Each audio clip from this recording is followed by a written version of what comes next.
ये तो पता चल गया था कि हाँ, this is very revolutionary product in the world. जैसे कि आप बिना मोबाइल के नहीं रह सकते, और बिना टेक्नोलॉजी के भी नहीं रह सकते। तो मुझे ये तो समझ में आ गया था कि आज नहीं तो कल इस प्रोडक्ट की जरूरत पड़ेगी। तो मेरे यहाँ जैसे ये मेरे फादर को रिजल्ट है, वैसे मेरे घर में 7 मेंबर है, तो सातों को कुछ ना कुछ मेरे को खुद को बहुत मेजर रिजल्ट फील होता है। तो जैसा सर ने बोलने बोला है, तो मैं बताना चाहूंगा कि मेरे जो छोटे भाई साहब हैं, उनको थैलेसीमिया मेजर है। थैलेसीमिया मेजर एक ब्लड बॉर्न डिजीज है, जिसमें क्या होता है कि हर 20 दिन में आपको ब्लड का ट्रांसफ्यूजन करना होता है। मतलब बॉडी में उसके बोन मैरो जो होता है ना, उसमें ब्लड बनता नहीं है। तो हर 20 दिन में ब्लड चढ़ाना है, मतलब एक फॉरेन बॉडी, यानी कि एक दूसरे पर्सन की बॉडी का ब्लड आपकी बॉडी में इंजेक्ट किया जाता है। तो जैसा कि अच्छे गुण हर किसी की बॉडी से आते हैं, तो बुरे गुण भी आते हैं। तो जब वो बॉडी में उसके फॉरेन ब्लड जाता है, तो बॉडी उससे फाइट करती है। और बॉडी फाइट करती है ना, तो जैसे हमने 500 ml ब्लड चढ़ाया या हमने 400 ml ब्लड चढ़ाया, तो ब्लड अंदर जाकर टूटता है। अब वो टूटता है ना, तो वो जाके हमारी बॉडी में एक ऑर्गन होता है जिसको स्प्लीन कहते हैं, वहां जाके वो जमा हो जाता है टूटा हुआ ब्लड। ठीक है, in the form of iron, जिसको हम, अगर ब्लड इन्वेस्टिगेशन आपने कभी देखा होगा, तो उसमें सीरम फेरेटीन सीरम फेरेटीन नाम से उसको जांचा जाता है। तो जो सीरम फेरेटीन है ना, जैसे आपका और मेरा टेस्ट करेंगे ना, तो सीरम फेरेटीन का जो लेवल है वो 20 से 320 होना चाहिए। कितना होना चाहिए? 20 से 320। 20 से 320 लगभग। यस। तो वो मेरे ब्रदर का एक समय पे, मैं बताना चाहूंगा, मेरे पास रिपोर्ट्स भी हैं, 2017 में 8,300 हो गया था। ओह, वाह। 300 से 8,000। यस। आप ओह जब उसके शिट। हाथ, उसके पैर और उसके नेल्स देखते हैं ना, तो वो पूरे ना वाइट से ग्रेइश हो गए थे। ओह। मतलब पूरी बॉडी में जगह जगह पे आयरन लोड हो रहा था। तो उसको होने के साथ साथ ना, हम, जैसा मैंने बताया कि बीइंग अ डॉक्टर, मैं हमेशा यही कोशिश करता हूँ, और आप सब भी यही कोशिश करते होंगे कि हम अपने परिवार को अच्छे से अच्छा इलाज दे सकें। तो मैं मुंबई लेके गया उसको। डॉक्टर एमबी अग्रवाल हैं वहाँ पे, हिमाटोलॉजिस्ट हैं वो, मतलब हिमाटोलॉजी सोसाइटी के एचओडी रहे हैं एक समय में। ओह। तो उन्होंने एक इंजेक्शन प्रिस्क्राइब की, जिसको बोले कि इसको अब लगाने का समय आ गया है। तो वो इंजेक्शन ना यहाँ पे उसको लगती थी रात में। एक स्लो इन्फ्यूजन पंप होता है जो आईसीयू में होता है ना, जिसमें धीरे धीरे धीरे धीरे दवाई जाती है, वैसा हमने जी। एक पंप को घर में खरीदा था। तो जब हमने ये घर में रोज लगती खरीदा, थी डॉक्टर साहब? नहीं, ये हर ऑल्टरनेट डेज पे लगती थी, मतलब मतलब एक एक दिन के इंजेक्शन। गैप में एक दिन लगता था? यस। कितने साल मतलब से वो, लग रहा था? ये ओवरनाइट लगता था सर। ओवरनाइट मतलब रात में मैं इंजेक्ट करता था उसको 9-10 बजे, और सुबह 9-10 बजे तक की वो धीरे धीरे धीरे धीरे दवाई बॉडी के अंदर जाती थी। मतलब वो पूरे 12 घंटे उनके बदन बॉडी में ऐसा इंजेक्ट रहता था? यस यस यस, वो ओह इंजेक्शन लगा शिट। रहता था।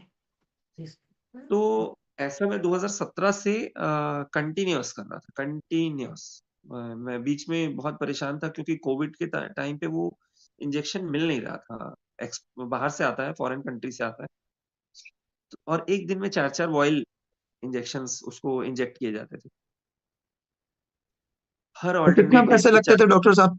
साल भर के इस इंजेक्शन के कितने खर्चे होंगे?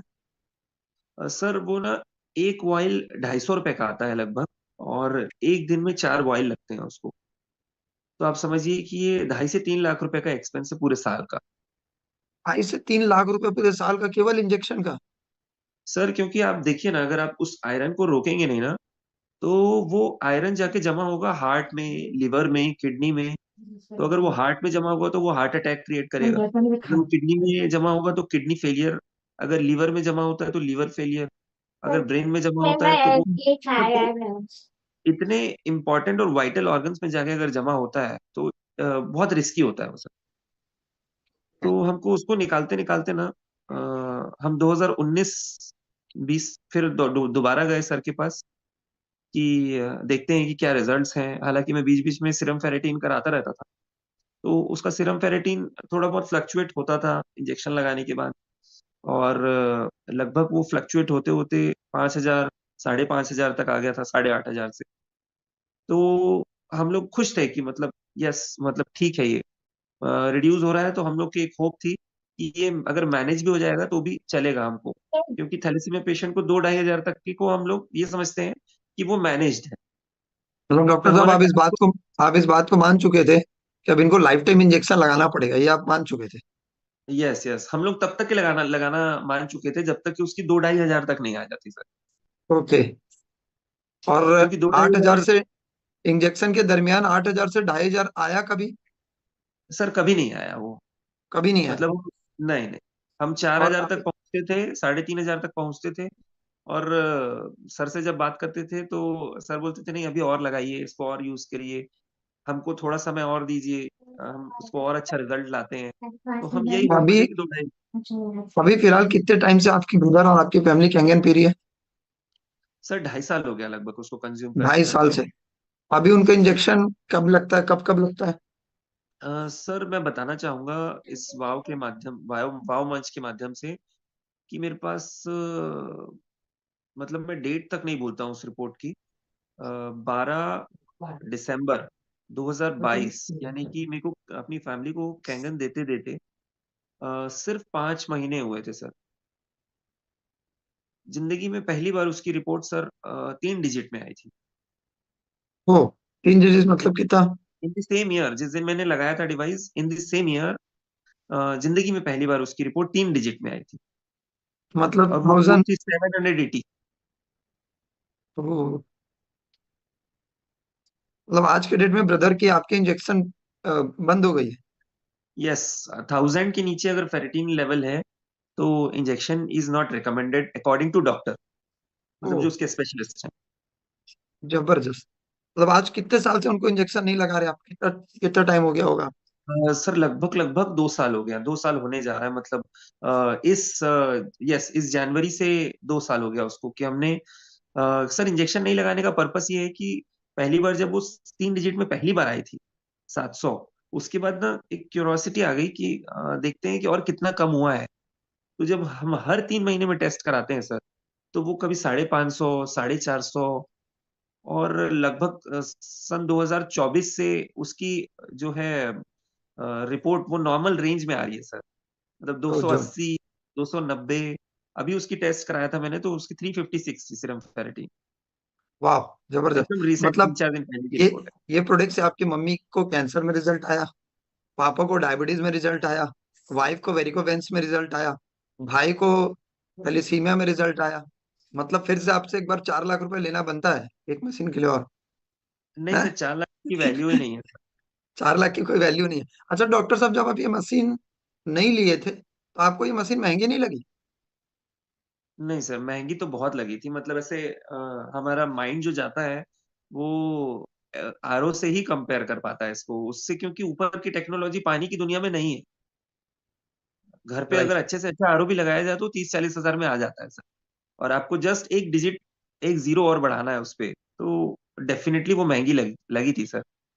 बट बीइंग अ डॉक्टर मैं समझ चुका था कि एंटीऑक्सीडेंट क्या होता है, एसिडिटी क्या होती है, अल्कलाइनाइजेशन क्या होता बेटे को थैलेसीमिया था। अभी जो डॉक्टर अमित कुकरेजा जी ने डिस्क्राइब किया कि थैलेसीमिया का प्रॉब्लम क्या होता है, तो सेम मेरे बेटे को भी 4 साल से हमें पता चला कि सो थैलेसीमिया इंटरमीडिएट था। फिर हमने बोन मैरो ट्रांसप्लांट कराया, उसका भी सेम इशू था, फेरेटिन, सीरम फेरेटिन बढ़ा हुआ था, क्योंकि ट्रांसफ्यूजन तो बंद हो गया था। बोन मैरो ट्रांसप्लांट में वो नॉर्मल लाइफ ही जी रहा है अभी, बट उसको उसके साथ ना दूसरी प्रॉब्लम्स आ गई, अस्थमा, एलर्जी इश्यूज, जिसके कारण से 3 से 4 मेडिसिन और फेरेटिन कम करने की मेडिसिन भी लेनी पड़ रही थी। लेकिन अजिथ्रोमाइसिन टेबलेट हम डेली में भी 5 दिन भी नहीं ले पाते। उसकी 1.5 साल से वो कंटिन्यू ले रहा था डेली, और इनहेलर भी थे।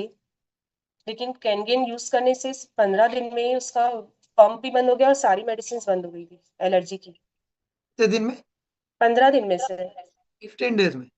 हाँ, जो 1.5 साल से वो रेगुलर लेता ही था, पंप 2 बार लेता था, मॉर्निंग नाइट में, और एलर्जी टेबलेट लिवोसिट्राजिन वो डेली लेता था, अजिथ्रोमाइसिन डेली लेता था, 500 mg का वो भी। अगर वो एक दिन भी नहीं लेता था तो दूसरे दिन उसको नेबुलाइजर 7 डेज का चलता था, फिर वो भी 4 टाइम्स डेली। बहुत पीक पे हो गया था। तो 15 दिन में उसने खुद से ही टैबलेट लेना बंद कर दिया। उस समय उसकी 11-12 साल थी, अभी 13 कंप्लीट हुआ है। ट्रांसप्लांट हुआ था 10.5 साल में। मतलब जब से वो कैंगन पी रहे हैं तब से उनका इनहेलर और ये मेडिसिन टोटल बंद है? सब बंद है। और आपके घर में हस्बैंड को क्या रिजल्ट आया, आप शेयर करें। जी सर, हस्बैंड को माइग्रेन इशू था, बचपन से था ये प्रॉब्लम, वॉमिट होती थी और ट्रैवल नहीं कर पाते थे। 1 घंटे का ट्रैवल किया तो दिन भर उनका हेडेक और वॉमिट चलता था। और हम लोग जब ट्रीटमेंट के लिए भी गए तो बहुत ज्यादा बढ़ गई थी ये इशू, मतलब 2-3 बार तो एडमिट होना पड़ा कि सलाइन डालना है, 3 बॉटल 4 बॉटल एक साथ। वो सब स्टॉप हो गया सर। आज कैंगन को हमारे यहाँ 1.25 साल से ज्यादा हो रहा है, एक बार भी उनको हेडेक नहीं हुआ, माइग्रेन का इशू नहीं, कोई सलाइन नहीं, कुछ भी प्रॉब्लम नहीं है। कैंगन बहुत सस्ती मशीन थी ना मैम, ऐसे ही ले लिया आप, महंगा नहीं लगा जब आप। नहीं सर, उस समय तो हम, क्योंकि ट्रांसप्लांट तो 50 लाख का खर्चा आया था हमारा, बजट से आउट ऑफ बजट था, तो हमारे पास तो इतना बजट भी नहीं था कि हम कैंगन ले सकें। और मेरा फर्स्ट कंसर्न ये था कि बोन मैरो ट्रांसप्लांट सबसे बड़ा ट्रीटमेंट है आज की डेट में, तो उसके बाद मैं कोई भी चीज बच्चे को कैसे चेंज करके दे दूं। लेकिन जब पानी बस देखा मैंने, चेक कर, आपने जब डेमो के लिए स्पेशली घर पे ही आके हमको डेमो भी दिया था कि आप देखिए पानी आप लोग जो पी रहे हैं और हम जो पीते हैं वो उसमें चेंजेस, फर्क क्या है। तो उससे उसमें ही समझ में आ गया कि पानी एक्चुअल में हमको पीना कौन सा चाहिए। और वो भी रिग्रेट था सर कि 1 महीना डिले हुआ, बट वो क्वेश्चन आंसर जरूरी थे, क्योंकि सेटिस्फेक्शन के बिना कोई भी चीज हम यूज नहीं कर सकते।